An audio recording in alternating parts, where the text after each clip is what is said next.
You must be absolutely...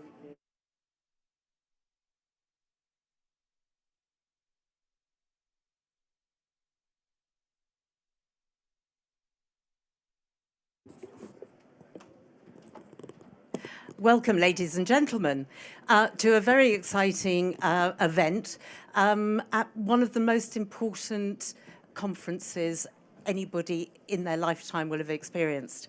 COP26 is a crucial point in our decarbonisation journey, and it's great to be here with so many people interested in what often has been a very underlooked and, as Malcolm Mcculloch would say, the Cinderella of the energy sector. And that is our grid system, whether those be microgrids in Africa, whether those be large structural grid systems as we have in the UK. It is absolutely crucial that our grids play an important role in the decarbonisation journey. But it's not just infrastructure that we're going to talk about today. We're going to talk about how infrastructure meets communities, because again, the decentralisation issue of decarbonisation is absolutely crucial. And so this is where we bring infrastructure and people together. So I'm absolutely thrilled to be chairing this important event, which is hosted by SSEN, Scottish and Southern Electricity Network. It's one of the biggest innovative partners on our grid at the moment. So I'm very pleased to be doing that with such an illustrious panel. But to kick off, we're absolutely thrilled to have Andrew Griffiths MP, who is the UK Net Zero Business Champion. I mean, never has there been a more important role, in many ways galvanising business, but also harnessing our ambitions and turning them not just from targets, but into business realities. And I think this conference really shows the appetite business has. So absolutely thrilled. You've got an unbelievable background before Parliament in business, whether that be from the banking sector, whether it be from the consulting sector, and also the media sector. So, Andrew, it's a great pleasure to introduce you here today. Thank you. Oh, well, thank you, Laura, not at all, for those very kind words. And we must get onto the panel as quickly as possible. A few quick points. It is absolutely right that business is at the heart of this COP. This is the climate summit that has got the most participation from the business, from private capital, from investors. And that's for a really important reason, which is once our global leaders have done what we all hope that they're going to do over the next 13 days, set ambitious goals for the planet, it's going to fall to the private enterprise to mobilise the capability and make a reality. So once the flags are folded, the tents collapsed, the real hard work begins. And that's organisations such as those represented here today, the melding of science, innovation, and that deep capability. Secondly, this topic in particular is incredibly important. So I'm delighted so many of you have chosen to be here this morning, that Scottish and Southern Electricity Networks have chosen this and convened us all here, because at its heart, climate and indeed nature and biodiversity, because this is not just about particles of carbon in the atmosphere, it's also about the devastation being wrought on our natural environment, which is irreplaceable. It's more than mere chemistry. At its heart, this is a data optimization issue. Right? The world has scarce resources, and we owe it to all of us to use those in the optimal way possible. That's quite a dull articulation of the problem, but once we start slicing it down through that lens, we can do brilliant things about it. And no more so than smart networks and grids. They're the mitochondria of the energy system. They're little beating hearts connecting all of the system.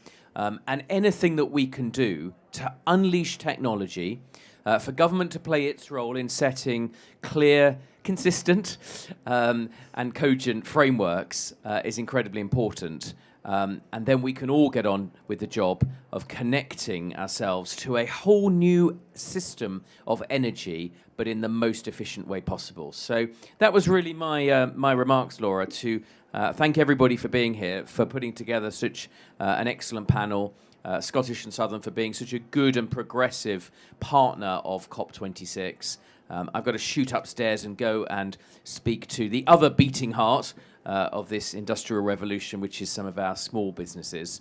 And I'm going to go and do a down-the-line video if that works, if the technology works. But thank you very much for all being here today. And with no further ado, I shall let your brilliant panel convene and tell you all of the answers to this crisis. Thank you very much. Thank you so much, Andrew. And absolutely, as you say, networks are the sort of beating heart of our system. And we're moving from about, in the UK, 400 key players in the energy sector to hundreds of millions of actions and assets on it. And so we are relying on our networks to be both flexible, resilient, smart, and adaptive. Now, this meeting is actually not just about, obviously, SSEN and what's going on in the UK. It is a global initiative that SSEN have sort of, in many ways, collaborated with people from around the world to create this new dialogue between communities and networks. And so absolutely thrilled. We've got this excellent video that brings voices from around the world. And then we'll be followed by Chris Birchall, MD of SSEN, who will talk about his experience of working with communities and the new era of smart grids.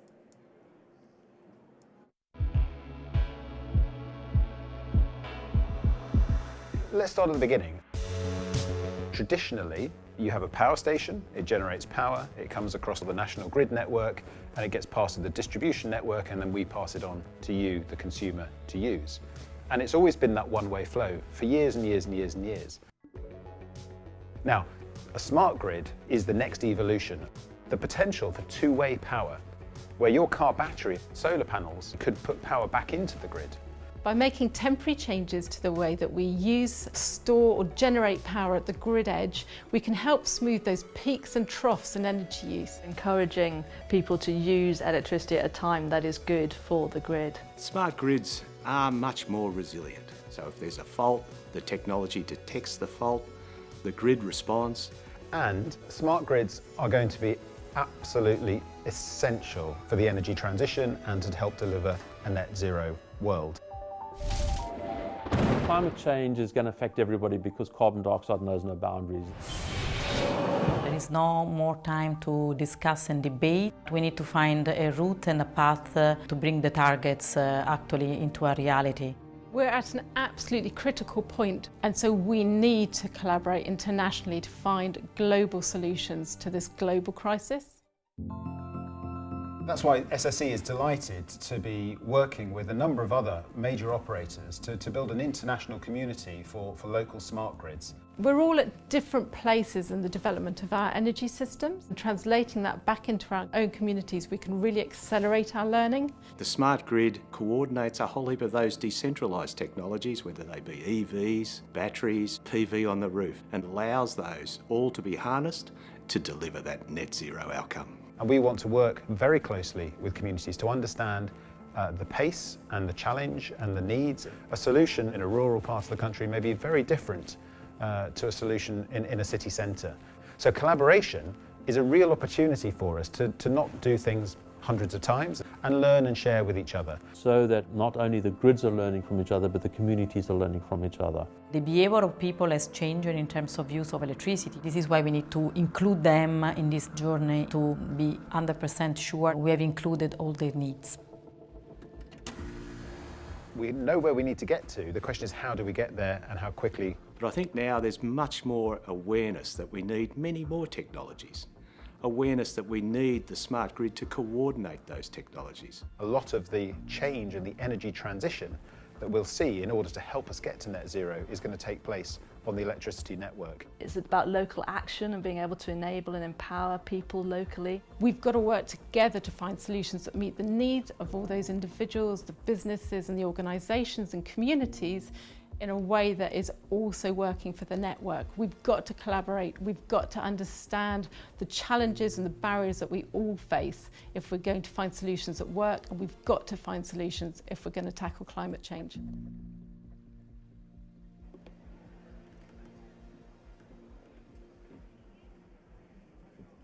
So good morning, everybody. My name's Chris Birchall. I'm the MD of Scottish and Southern Electricity Networks, and I'd like to thank Andrew for his words, and also Laura, thank you very much for chairing our event this morning. It's an absolute pleasure and privilege to be at COP26, of course, and as part of SSE PLC, Scottish and Southern Electricity Networks is incredibly proud to be a principal partner at this vital conference. Now, it's been said many times that climate change is a global challenge that requires local solutions. And that's absolutely the case when we think about energy. And as you saw from the short film that we've just seen there, extensive electrification of how we heat our homes, power our journeys, and drive our economies is required if we're going to achieve net zero. And that means we need to act differently, think differently, and take different decisions, all while maintaining the levels of reliability, resilience, and value for money our customers expect. And at SSEN, we're absolutely committed to this purpose, which is to power communities to thrive today and create a net zero tomorrow. But how we achieve this is just as important, because it's in all of our interests to make sure that the transition is inclusive, equitable, and global. Now, the UK Prime Minister has said that when thinking about COP26, he'd like to see action in 4 areas. He mentioned coal, cars, cash, and trees. And at the risk of stretching alliteration beyond what is socially acceptable, I might add 3 more C's just to talk about this morning. And those are customers, communities, and collaboration. I'll just say a few words on each of those, starting with, as we should do, customer. Now, recent YouGov polling in the UK shows that 67% of the British public want the UK to be a world leader on climate change. Now, that makes it incumbent on all of us to be focused on maintaining and building that support during that transition. So all our decisions need to be able to make sure that that support from the public grows. And to do that, we need to put customers right at the centre of the dialogue and ensure that the opportunities we're creating are accessible for all. So if we take the example of the household 10 years ago, it was powered unidirectionally, probably by fossil fuel generated electricity, before travelling long distances over the transmission and distribution networks before being used locally. Now, we are seeing far more complicated bidirectional relationships where households are generating electricity on their roofs, storing it in batteries, and potentially using zero-emission heating systems too. And what's more, they can benefit from smart energy tariffs, encouraging them, perhaps with their electric vehicles, to charge when prices are lower, or perhaps to even be paid to charge when there's excessive generation, or even sell energy back to the grid when demand requires it. And that's known as flexibility. And that flexibility is enabled by smart grids. And it's not just for electric vehicles. We've got many other examples. For example, saving money by matching excess wind power with electric heating systems. And the government forecast that flexibility could save the UK £10 billion a year by 2050, and create 24,000 jobs. Now, we're already working at SSEN to unlock that flexibility. We've contracted over 600 megawatts already to date, and we're targeting 4 gigawatts by 2028. To put that into context, that's actually greater than the expected generation capacity of Hinkley Point C, which I think comes in at 3.2 gigawatts. So let me talk about communities next. The UK has had tremendous success in how it has decarbonised its electricity generation so far. And with government targets for electric vehicles and heat pumps in the next few years, we're entering a decade where decarbonisation is going to become much more tangible at a household and community level. And decarbonising our heat and transport is going to lead to a trebling of demand on the electricity system. That means we will require significant investment in infrastructure, in low carbon and innovative solutions. And over 300 councils in the UK have declared a climate emergency and have set very stretching goals. So I say we need to now take this ambition in aggregate and make it real through inclusive local area energy planning, where local authorities, networks and communities can come together to jointly map out credible and deliverable plans for the transition. And this will have to recognise, therefore, as the video suggested, that the right solution in West London may not be the same solution as we need in the Western Isles of Scotland. But by ensuring communities have a voice, we can work together to identify the route that considers local factors and realities to help target efficient investment at the right time. Which brings me finally to collaboration. Collaboration is going to be key in delivering and realising the benefits of innovation and supporting net zero research. We absolutely have to seize this opportunity to collaborate at a local, national and international level to share the benefits of smart grid development, because this will help us all accelerate our transition. Now, the benefits of collaboration are absolutely clear from our flagship smart grid trial project. This is known as Project Local Energy Oxfordshire, or we may refer to it as Project LEO for short. Here, we're working with Oxfordshire councils, the Low Carbon Hub Social Enterprise, the University of Oxford, and 6 other project partners. And we're testing the energy system of the future. We're understanding how communities can interact and engage with this new system. And we're supporting the testing of a range of technologies and solutions to understand how we can enable this system to work. And by working together, we're improving our collective understanding of how to overcome challenges in reaching net zero and the opportunities that will be created in building a real working smart grid ecosystem. Now, we'll be sharing the lessons that we learn from LEO, and as others learn from LEO, we too recognise we have an opportunity to learn from innovations and projects across the world. And it was this thinking, in particular, that led SSEN to reach out to the University of Oxford to propose the exciting new initiative which has collaboration at its core. So I'm delighted today to introduce this new knowledge-sharing partnership, the International Community for Local Smart Grids. This is a 5-year programme founded by SSEN, Ausgrid and the Enel Foundation. It will have a twin focus. Firstly, to allow network partners to share and disseminate project information and collaborate with each other on research projects. And secondly, it will provide a vehicle for community partner organisations, all of whom may join for free, to come together and share their specific learnings on engaging with regulators, governments and industry. I'm really excited for what we can achieve by working together and pooling all our learning. And following today's launch, we're going to be looking to grow the partner network extensively, and we have active conversations already underway across Asia, Africa and the Americas to create a truly global partnership. So it's my sincere hope that these kinds of conversations and initiatives, many of which are happening over the next couple of weeks here in Glasgow, will help drive the urgent and collaborative action that we need in all parts of society to address the climate challenge. And I can tell you that SSEN here, we are very much ready to play our part. Thank you very much. Thank you so much, Chris. And the innovation that is going on in the grid system around the world is absolutely crucial for us to harness.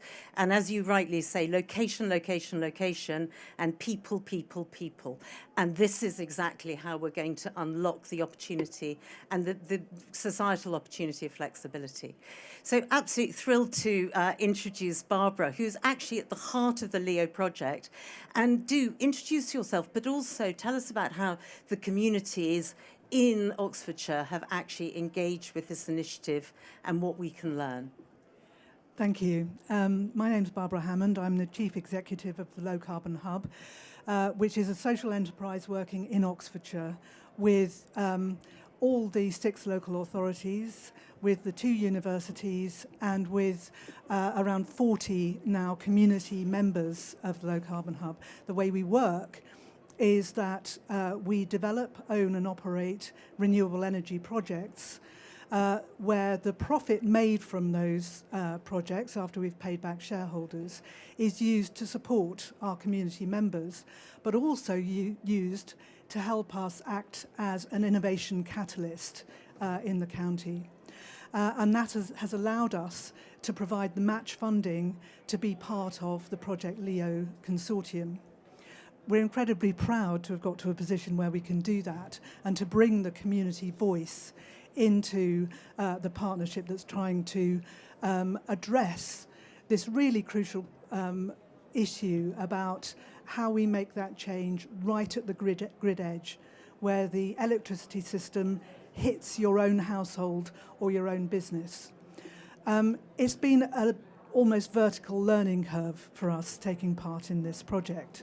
And it's really shown us finally, I think, how we can really in Oxfordshire, as the Low Carbon Hub social enterprise, act local, but think and collaborate globally. And I'm really proud to be the founding community partner for this partnership and look forward to collaborating with communities around the world to take this forward over the next 5 years. Barbara, thank you so much, and it's a very, very exciting initiative, engaging people. But Malcolm, I mean, you're really at the heart of, in many ways, designing this local system operation and how actually the markets develop. Please do introduce yourself and your sort of contribution to this exciting international project. Thanks, Laura. So I'm Malcolm Mcculloch, and I head up the Energy and Power Group at the Department of Engineering Science in the University of Oxford. Our group basically looks at two broad challenges in energy, one for the global north, which is about decarbonisation, and one for the global south, which is about energy access. But the heart of those is actually, if you think about it, it's the same journey, it's two different journeys to the same destination. The destination is decarbonised energy access for all, and how do we go about doing it? The challenges are slightly different. So we worked out that in the global north, we have an existing infrastructure that was designed for a network 20, 30, maybe 50 years ago. And we're now having to repurpose it to actually help us enable the decarbonisation agenda. So that means not only do we now have generation locally, but we also have new loads coming on board. On the global south, in a lot of cases, you're lucky if you've got a grid that works for a number of hours a week, even if you have the grid in the first place. So now the question is to say, how do we design a cost-effective grid that doesn't cause a weighty burden onto the community, financial burden onto the community, but is actually designed so it meets the community needs without as cost-effectively as possible so that the community can bear those costs. And the fun thing for me is actually working in Sierra Leone and Kenya and Uganda, quite a lot of the ideas we have there in working with communities and understanding what they're needing, we're actually translating them into the UK. And so, things like smart cooking, how do you use batteries really well in a grid? And so quite a lot of the ideas that we got going in Project Leo actually originate from the Global South. And for me, the fun thing about this, and the really fantastic thing about this group, it's going to have people from both Global South, Global North. It's going to include engineers, but it's also going to include normal people and customers. And together, we'll learn together on that. So that's where I'm coming from, Laura. That's fantastic, and always useful to put human beings at the heart of the energy system, which sometimes it can be resistant to. But this initiative, as everyone has said, is an international one, so it's absolutely wonderful that we are able to bring you the head of Global Infrastructure Networks at Enel, and also Richard Gross, CEO of Ausgrid, who are the founding partners. But as Chris says, this is a growing network of people understanding communities and delivering smart grids.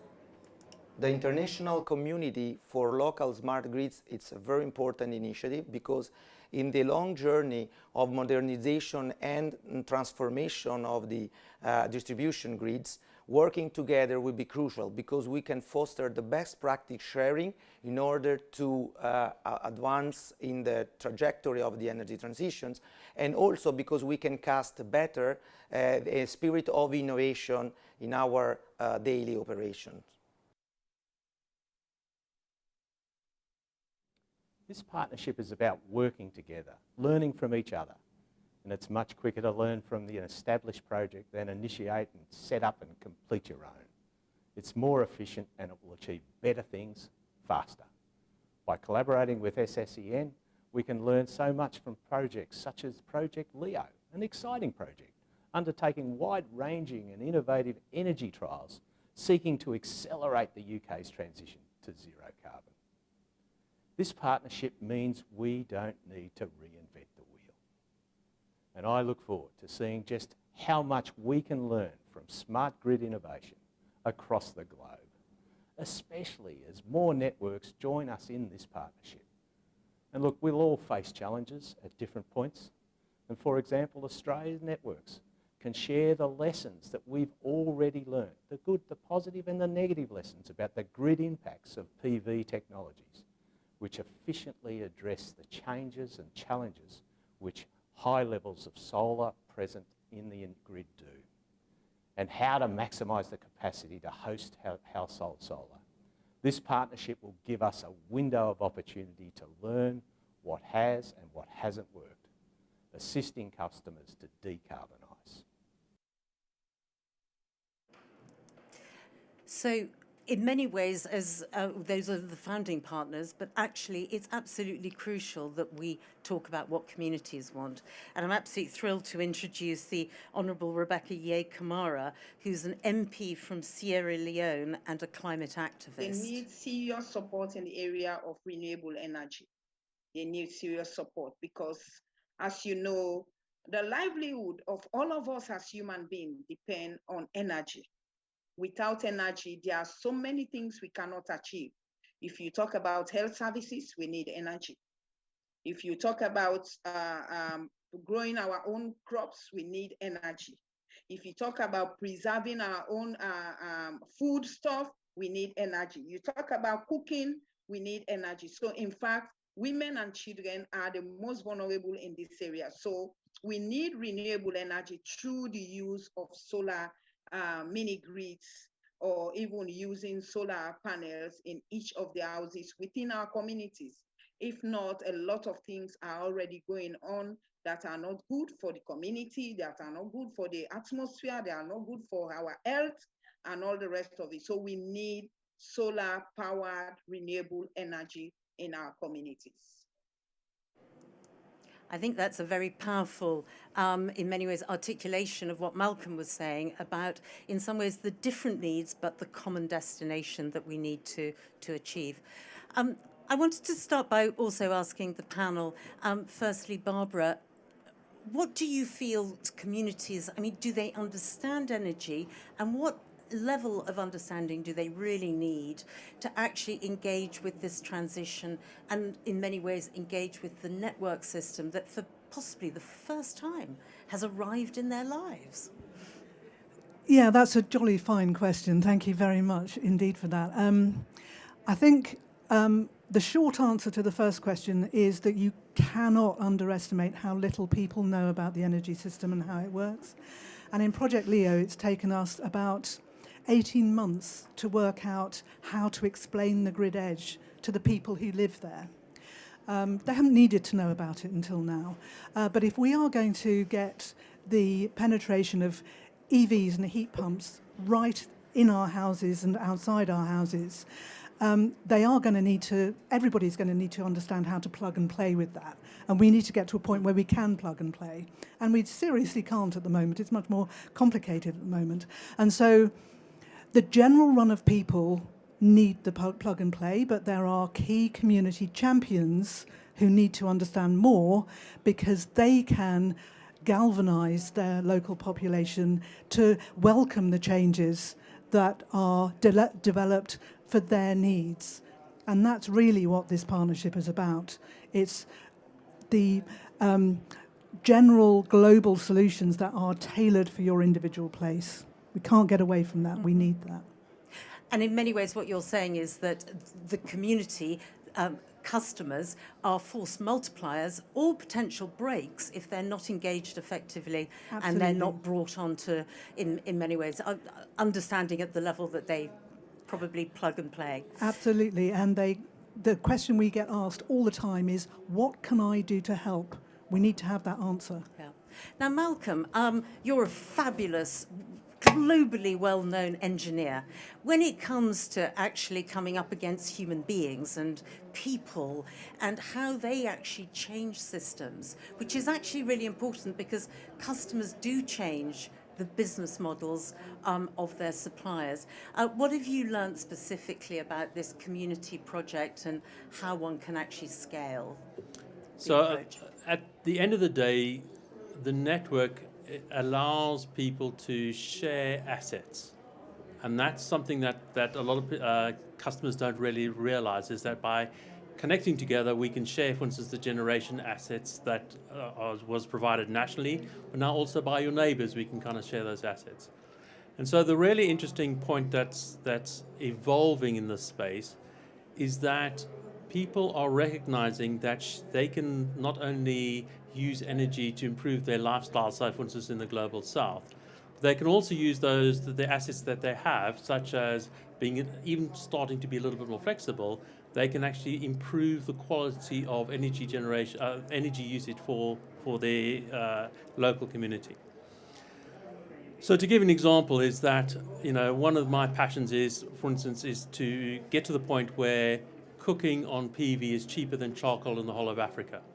And if we can get to that point, then we can do transformation, not only in quality of process of what people's lives are. You don't have to be sitting around a cook stove for 4 hours waiting for your beans to cook. You can kind of let it do it automatically. That releases 4 hours of half the population of Africa to go on and to do great stuff.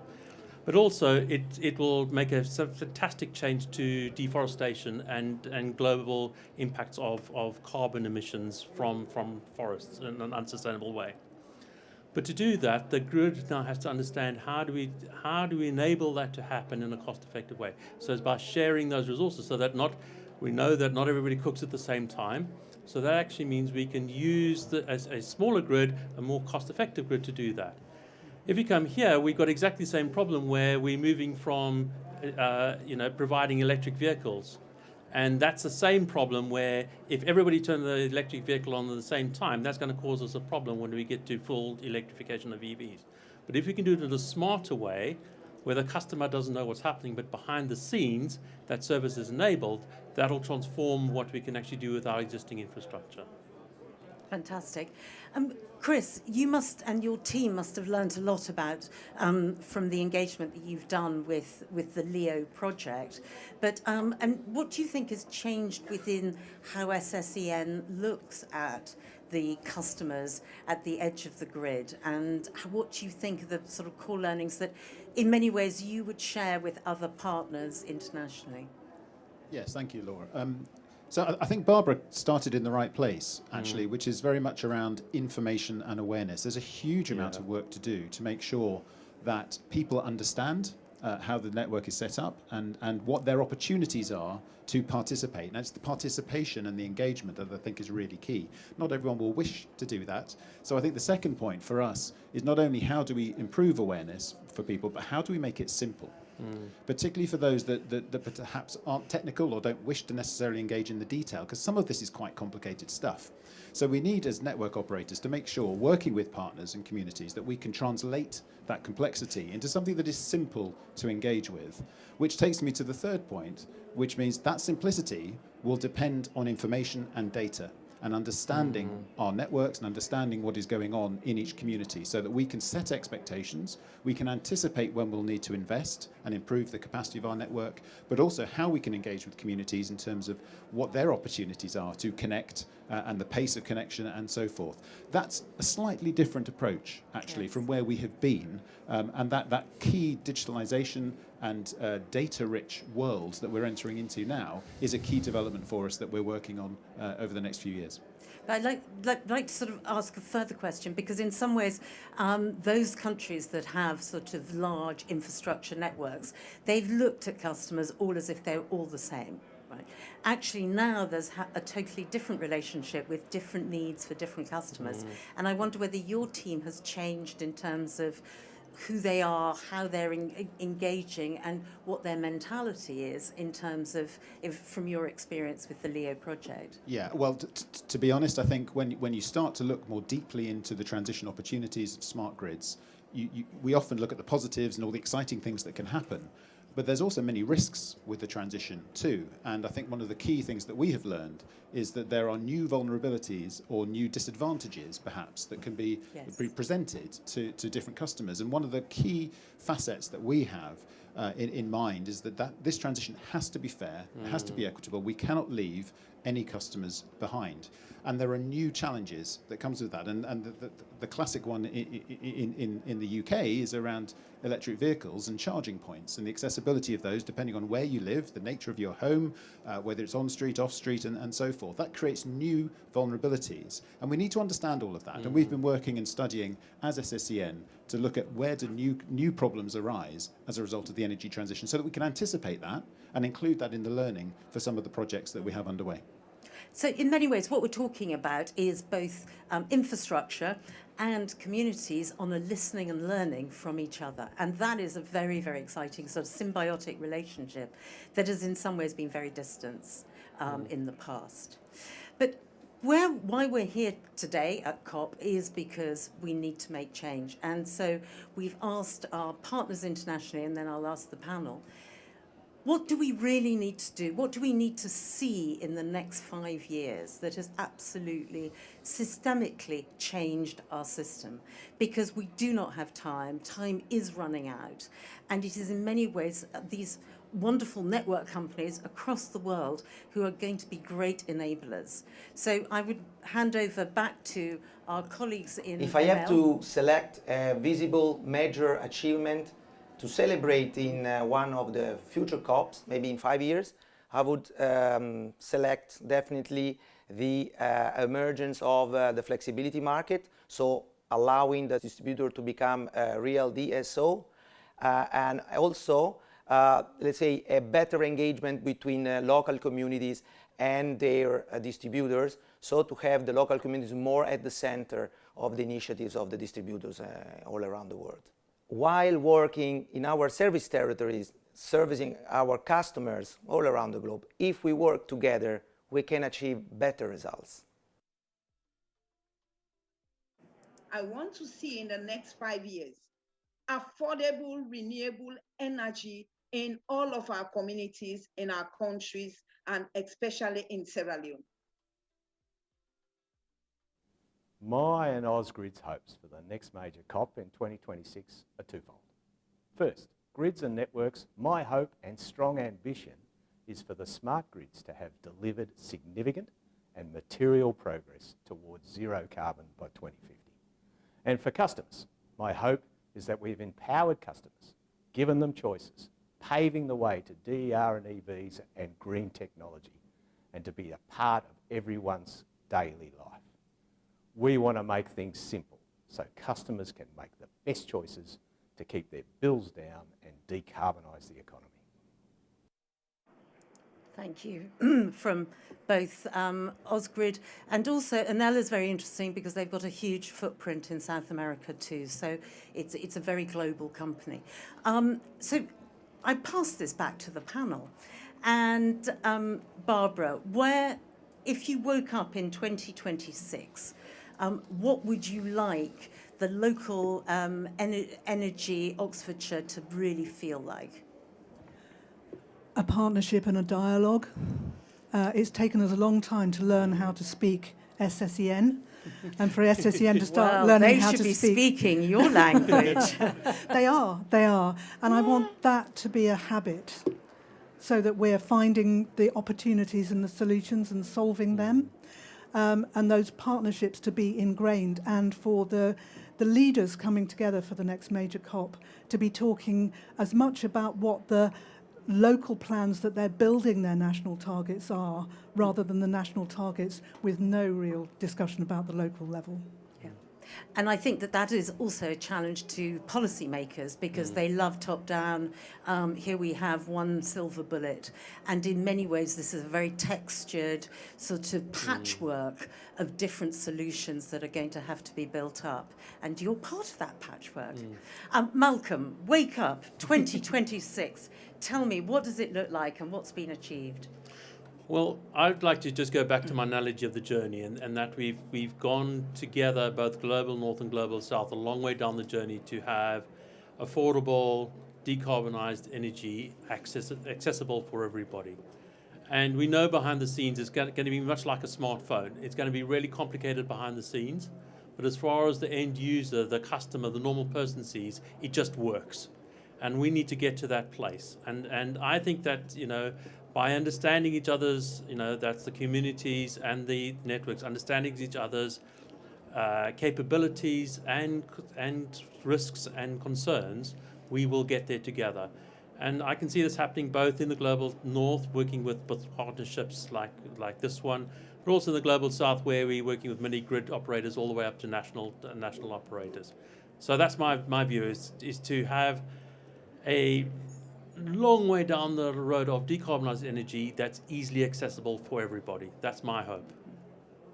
And in some ways, we're in the planning stage, but we need to move to the implementation stage pretty quickly, don't we? And Absolutely. This is why I'm saying we're having it, not that we're thinking about it, we're having it. No, absolutely. And I think one of the other cultural problems for the energy sector is that it's absolutely terrified of, and as are policymakers, terrified of failure. And actually, it's going to be messy, this journey. And that's exciting because that will be a learning in itself. And something that I tell my students is that failure is the best opportunity for learning. Yeah. And this is why we're actually bringing this collaboration together, because we know we're going to have failure points across the piece, but we can learn from each other. Absolutely. And Chris, 2026, well, you emerge. This new company, this new... Where am I emerging from? That would be interesting to understand. I just thinking about what Malcolm says there. Actually, what we've learned through Project Leo is that the path and the journey we're taking is not a straight road at all. No. We were talking different languages. We're now talking very similar languages, and we understand each other. But we are finding ways to solve real problems. And as we come up with new problems and realise there's new barriers ahead of us, it's how do we navigate those? And that body of learning is critically important. So when I wake up in 2026 from my long slumber, I think my real wish actually is that perhaps through this partnership and other actions that are being taken at this conference over the next couple of weeks, is that we've genuinely managed to build the bridge between ambition and action, actually making stuff happen. And Barbara and I were reflecting before we started the panel, and actually making stuff happen is about people, and it's about communication and relationships and a bit of determination and will. And I think what I'd love to see is that the learning that we've picked up from Project Leo and the learning we will share and gain through this partnership actually allows smart grids across the world to accelerate in practice and in reality, and then we can start to really make the transition happen for our communities. Fantastic. And Chris, tell me, in Oxfordshire, do you think that this is going to become one of the great case studies that you're going to be able to share internationally as well? Absolutely. Absolutely. I think this has been absolutely fantastic panel, but also I think that we've all got to take from what has been said both internationally and here in this room, and that is there is a massive amount of listening and learning that can be done on all sides, whether that be customers or whether it be the infrastructure that serve customers. We can also learn a huge amount from the international community, and I love Malcolm's opportunity for us to learn from, emerging economies and people who don't necessarily have all the infrastructure that we have today. There is learning both ways, and I think that's very exciting. I really picked up on Barbara's plug and play, which, as somebody who used to be a great computer games addict, I quite like as an analogy. But I do think that today, both the international approach, the listening and learning approach, and also your determination to actually deliver is a cultural journey that actually the energy sector is going on. And I think that is a phenomenal part. And that is why we cannot reach net zero without customers absolutely at the heart. And I really want to pay tribute to SSEN and to your partners for building this coalition, because as we all know, at the end of the day, citizens do have a veto on net zero.